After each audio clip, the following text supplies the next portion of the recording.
Hi friends, welcome to my channel. ಮೊದಲನೇದಾಗಿ ಎಲ್ರಿಗೂ ನಮಸ್ಕಾರ. ನಾನು ಇವತ್ತಿನ ವಿಡಿಯೋದಲ್ಲಿ ಈಸಿಯಾಗಿ ಮನೆಯಲ್ಲಿ ನಾವು ಹೋಮ್ ಮೇಡ್ ಕೇಕನ್ನು ರೆಡಿ ಮಾಡ್ಕೊಳ್ಳೋದು ತೋರಿಸ್ತಾ ಇದ್ದೀನಿ. ಹೋಮ್ ಮೇಡ್ ಕೇಕ್ ಮಾಡ್ಕೊಳ್ಳೋದು ಯಾವ ಥರ ಅಂತ ನೋಡ್ಕೊಳ್ಳೋಣ. ಮೊದಲನೇದಾಗಿ ನಾನಿಲ್ಲಿ ಒಂದು ಹಳೇದು ಕುಕ್ಕರ್ ತೊಗೊಂಡಿದ್ದೀನಿ. ಹಳೇದಂದರೆ ನೀವು ಯೂಸ್ ಮಾಡೋಂಥದ್ದು ತಳ ಗಟ್ಟಿಯಾಗಿರುವಂಥ ಕುಕ್ಕರ್ ತೊಗೊಂಡಿದ್ದೀನಿ.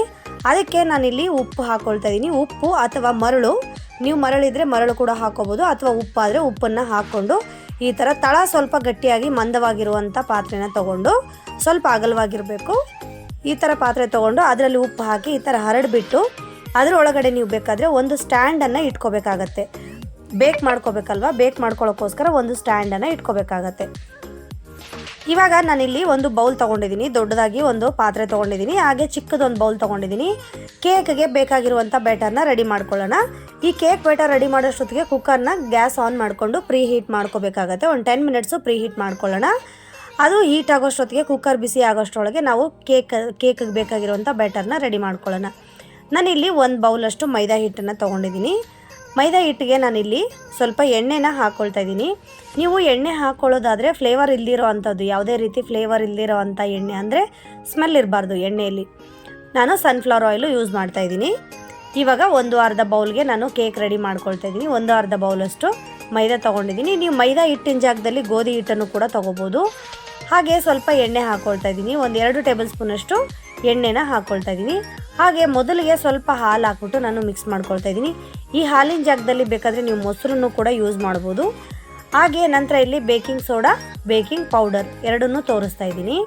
ಈ ಬೇಕಿಂಗ್ ಸೋಡಾ, ಬೇಕಿಂಗ್ ಪೌಡರ್, ನಿಮಗೆ ಬೇಕಿಂಗ್ ಪೌಡರ್ ಎಲ್ಲ ಸೂಪರ್ ಮಾರ್ಕೆಟ್ಗಳಲ್ಲೂ ಅವೈಲೇಬಲ್ ಇರುತ್ತೆ. ಬೇಕಿಂಗ್ ಸೋಡಾ ನಾವು ಮನೇಲಿ ದೋಸೆ ಹಿಟ್ಟಿಗೆ, ಬಜ್ಜಿ, ಬೋಂಡ ಎಲ್ಲ ಮಾಡಿದಾಗ ಹಾಕೋತೀವಲ್ಲ, ಅದೇ ಥರ ಬೇಕಿಂಗ್ ಸೋಡಾ. 1/4 ಸ್ಪೂನಷ್ಟು ಬೇಕಿಂಗ್ ಸೋಡಾ, ಹಾಗೆ 2 ಟೀ ಸ್ಪೂನಷ್ಟು ಬೇಕಿಂಗ್ ಪೌಡರನ್ನ ಯೂಸ್ ಮಾಡ್ಕೊಳ್ತಾ ಇದ್ದೀನಿ ನಾನು ಕೇಕ್ ಮಾಡ್ಕೊಳ್ಳೋದಕ್ಕೆ. ಈಗ ನಂತರ ನಾವು ಈ ಹಿಟ್ಟಿಗೆ, ನೀವು ಒಂದು ವೇಳೆ ಎಗ್ಗು ತಿನ್ನೋರಾದರೆ ನೀವು ಎಗ್ ವೈಟನ್ನು ಹಾಕ್ಕೊಂಡು ಇದ್ರ ಜೊತೆ ಮಿಕ್ಸ್ ಮಾಡ್ಕೋಬೋದು. ನಾನು ಎಗ್ಲೆಸ್ ಕೇಕನ್ನು ಮಾಡ್ತಾಯಿದ್ದೀನಿ. ಇದ್ರ ಜೊತೆಗೆ ನಾವೀಗ ಸ್ವಲ್ಪನೇ ಹಾಲು ಹಾಕ್ಕೊಂಡು ಮಿಕ್ಸ್ ಮಾಡಿಕೊಂಡ್ರೆ ಸಾಕು. ಬೆಟರ್ ನಿಮಗೆ ಕೇಕಿನ ಹದಕ್ಕೆ ಬರೋ ತನಕ ಸ್ವಲ್ಪ ಹಾಲನ್ನು ಹಾಕ್ಕೊಂಡು ಸ್ವಲ್ಪನೇ ಕಲಿಸ್ಕೊತಾನೆ ಇರಬೇಕು. ಇದು ಗಂಟು ಆಗದಿರೋ ಥರ ನೀಟಾಗಿ ಕಲಿಸ್ಕೋಬೇಕು. ನಿನಗೆ ಇದು ಕೇಕ್ ಮಿಕ್ಸ್ ಮಾಡೋದು ಒಂದು ಸ್ಪೂನ್ ಬರುತ್ತೆ, ಅದನ್ನು ತೊಗೋಬೇಕು. ನಾನು ನಾರ್ಮಲಾಗಿ ಸ್ಪೂನ್ ತೊಗೊಂಡೇ ಮಾಡ್ಕೋತಾ ಇದ್ದೀನಿ ಸದ್ಯಕ್ಕೆ ಇವಾಗ. ಬಟ್ ಇದು ಒಂದೇ ಡೈರೆಕ್ಷನಲ್ಲೇ ಕಲಿಸ್ಕೋಬೇಕಾಗತ್ತೆ. ನೀವು ರಿವರ್ಸಲ್ಲಿ ಕಲಿಸ್ಕೋಬಾರ್ದು. ಒಂದೇ ಮೆಥಡಲ್ಲಿ, ಒಂದೇ ಕಟ್ ಆ್ಯಂಡ್ ಫೋಲ್ಡ್ ಮೆಥಡ್ ಅಂತ ಹೇಳ್ತಾರೆ ಇದನ್ನು.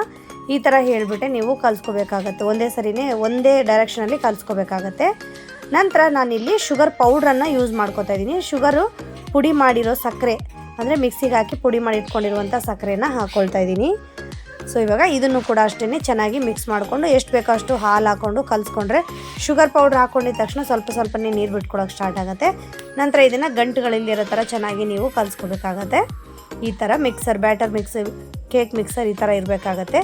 ಈ ಥರ ಚೆನ್ನಾಗಿ ಮಿಕ್ಸ್ ಮಾಡಿಕೊಂಡು ಇದನ್ನು ರೆಡಿ ಮಾಡಿ ಇಟ್ಕೊಳ್ಳೋಣ. ಬ್ಯಾಟರ್ನ ಮಿಕ್ಸ್ ಮಾಡಿ ಒಂದು 5 ನಿಮಿಷ ಬಿಟ್ಟರೆ ಇದು ಇದರಲ್ಲಿರುವಂಥ ಲಮ್ಸ್ ಎಲ್ಲ ಸಾಫ್ಟ್ ಆಗುತ್ತೆ. ಅದಾದಮೇಲೆ 5 ನಿಮಿಷದ ನಂತರ ಮತ್ತೊಂದು ಸರಿ ನೀವು ಕಲಸಿ ಇದೇ ಥರ ಜೋರಾಗಿ ಕಲಿಸ್ಬೇಕಾಗತ್ತೆ. ಚೆನ್ನಾಗಿ ಬೀಟ್ ಮಾಡೋ ಥರ ಕಲಿಸ್ಬೇಕಾಗತ್ತೆ. ಈ ಥರ ಕಲಿಸ್ಕೊಳ್ಳೋದ್ರಿಂದ ಒಂದು 10 ನಿಮಿಷಗಳ ಕಾಲ ಈ ಬೆಟರನ್ನು ಈ ಥರ ಕಲಿಸ್ಕೋಬೇಕಾಗತ್ತೆ.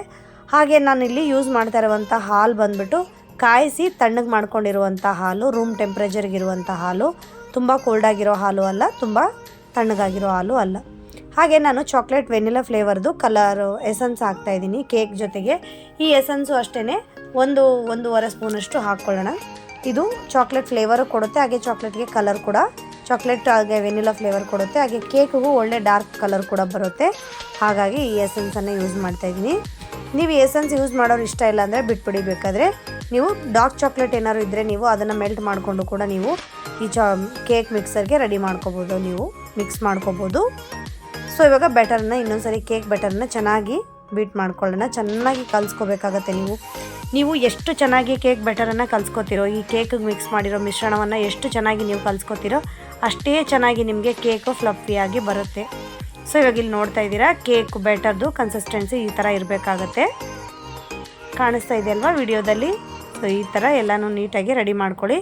ರೆಡಿ ಮಾಡ್ಕೊಂಡ ನಂತರ ನಾನು ಇಲ್ಲಿ ಒಂದು ಸ್ಟೀಲ್ ಪಾತ್ರೆ ತೊಗೊಂಡಿದ್ದೀನಿ. ನನ್ನ ಹತ್ರ ಕೇಕ್ ಮೋಲ್ಡ್ ಇರಲಿಲ್ಲ, ಹಾಗಾಗಿ ನಾನೊಂದು ಸ್ಟೀಲ್ ಪಾತ್ರೆ ತೊಗೊಂಡಿದ್ದೀನಿ.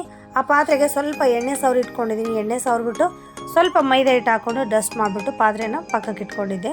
ಸೊ ಇವಾಗ ಅದೇ ಪಾತ್ರೆಗೆ ನಾವು ಈ ಕೇಕಿಗೆ ಬ್ಯಾಟರ್ ರೆಡಿ ಮಾಡ್ಕೊಂಡಿದ್ದೀವಲ್ಲ, ಕೇಕ್ ಬ್ಯಾಟರನ್ನು ಇದ್ರ ಜೊತೆಗೆ ಹಾಕ್ಕೊಳ್ಳೋಣ. ಇವಾಗ ನಮಗೆ ಕೇಕ್ ಅನ್ನೋದು ನೀಟಾಗಿ ಪರ್ಫೆಕ್ಟಾಗಿ ನೀವು ಅಂದ್ಕೊಂಡಿರೋ ಥರನೇ ಕೇಕ್ ಮನೇಲಿ ಈಸಿಯಾಗಿ ಮಾಡ್ಕೋಬೋದು. ನೀವು ಈ ಕೇಕು ಕ್ರಿಸ್ಮಸ್ ಸೆಲೆಬ್ರೇಷನ್ ಮಾಡೋರ್ಗೂ ಚೆನ್ನಾಗಿರುತ್ತೆ. ಇದ್ರ ಜೊತೆಗೆ ನೀವು ಸ್ವಲ್ಪ ಡ್ರೈ ಫ್ರೂಟ್ಸ್ ಎಲ್ಲ ಹಾಕ್ಕೊಂಡ್ರೆ ಪ್ಲಮ್ ಕೇಕ್ ಆಗುತ್ತೆ.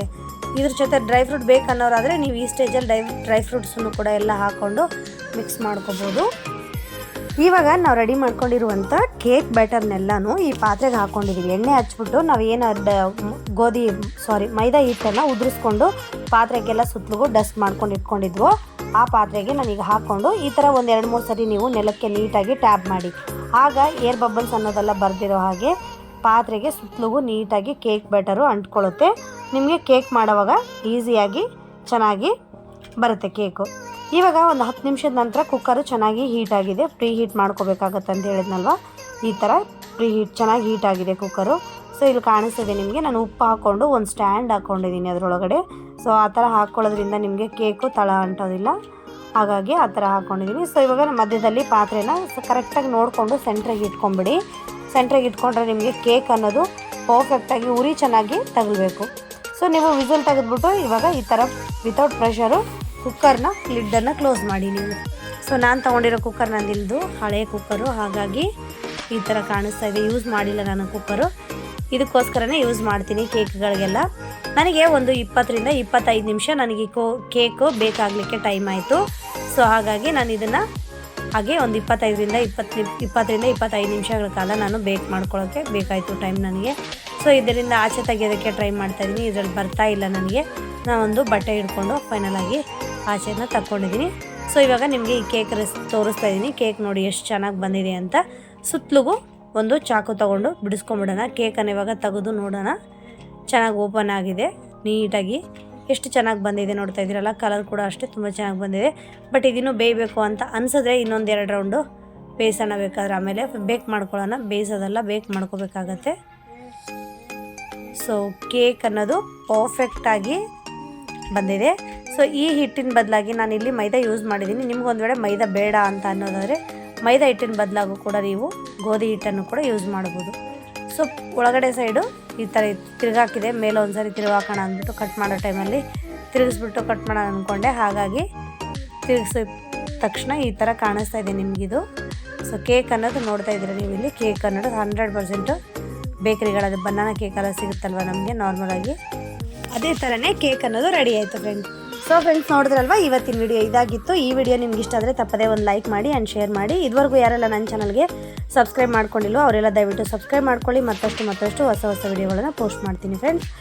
ಸೊ ನೋಡ್ತಾ ಇದ್ದೀರಾ, ಈ ಥರ ಪೀಸಸ್ಗಳಾಗಿ ಕಟ್ ಮಾಡಿಕೊಂಡು ನೀವು ಕೇಕನ್ನು ಮನೆಯಲ್ಲೇ ರೆಡಿ ಮಾಡ್ಕೋಬೋದು. ಸಾಫ್ಟಾಗಿ ಸ್ಪಂಜಿ ಆಗಿರುವಂಥ ಕೇಕು ನಾನು ನಿಮಗೆ ಇಲ್ಲಿ ತೋರಿಸ್ತೀನಿ ಕೇಕ್ ಎಷ್ಟು ಸಾಫ್ಟಾಗಿ ಬಂದಿದೆ ಅಂತ.